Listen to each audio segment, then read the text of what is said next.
நேற்று ஹியரிங் வருது. நேற்று ஹியரிங் வரும்போது 2 நீதிபதிகள் இருந்த அமர்வு என்ன பண்ணுறாங்க அப்படின்னா, நான் மறுபடியும் ஒரே மாரி என்ன சொல்றாரு அப்படின்னா, "இல்ல என்னால இந்த தடவ குடுத்துற முடியும். இந்த படத்தின் மூலமாக வரக்கூடிய வருமானத்த கூட நீங்க எடுத்துக்கோங்க." அப்படி இப்படிலாம் பேசுறாரு. இல்ல, இல்ல உன்ன நம்ப முடியாது.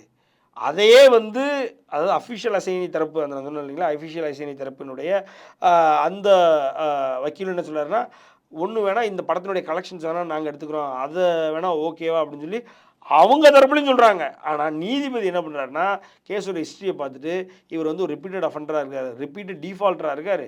அதனால இவர் வந்து பே பண்ண மாட்டாரு. அதனால நீ மொத்த அமௌண்ட்டையும் எடுத்து வை. எடுத்து வச்சுட்டு நீ படத்த ரிலீஸ் பண்ணிக்கோ.